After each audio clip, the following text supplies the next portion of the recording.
So I'm a former rhythmic gymnast and I used to get asked all the time and still do to this day how I'm so flexible, and I thought I would show you guys our stretching routine that we used to do in the gym and what I used to do on my own, just so you can kind of get an idea of what I did to get to the point that I am now, even though right now it's totally just something I do for fun. I haven't been a gymnast in over 6 or 7 years, but yeah.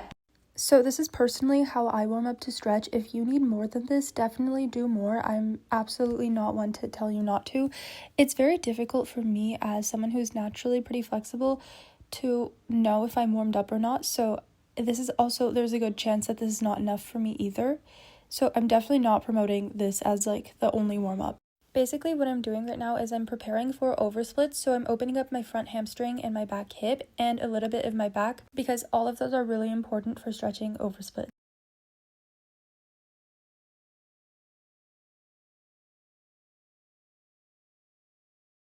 And then right here, I'm just going to do my shoulders a little bit.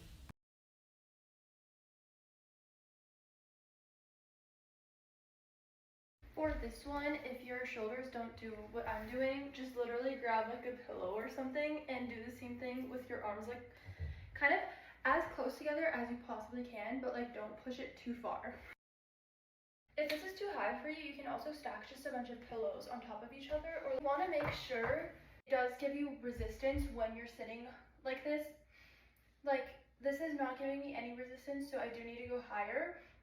But also, if it's too high for me, it's also not going to give me enough resistance. So you need to make sure gravity is able to do its job. So right here, imagine the chair is a little bit higher and I'm not touching the floor, so gravity is actually able to do the job and stretch out my muscles. Typically, I do these in the gym and I use like the little bars that they have. So personally, I hold these for 5 minutes per leg on each side. But I realize that that's a really long time for people who are just now starting to stretch their oversplits out. So what I recommend is listen to your body, but try to gradually increase the amount of time that you hold in each oversplit.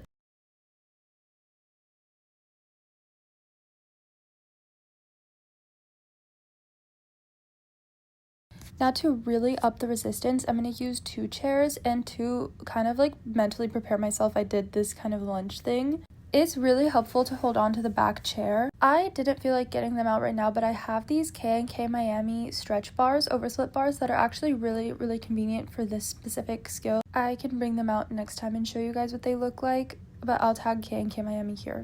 In gymnastics, we would hold these for 5 to 10 minutes per leg, but I feel like that is way too much and makes me sore the next day, so I can't make any progress, so I do these for 2 to 3. I absolutely have not stretched my back in years, so this is me struggling, but this is one of the things that we used to do to like kind of rigorously push. You go into a chest roll and straighten your legs like on the floor. I can't do that anymore, but this totally helped. And then these are just some wall stretches that I thought I would include. This alone is not going to actually make you flexible. Absolutely not. And you don't need anything except oversplits really. But this could possibly help somewhat, especially since it's like kind of a practical application of the flexibility. Now this one really helps me because my back is definitely a problem area, especially right now since I'm so much older and I haven't stretched in so long. The wall kind of just like helps me like push over the limit a little more since I don't have to think about balancing.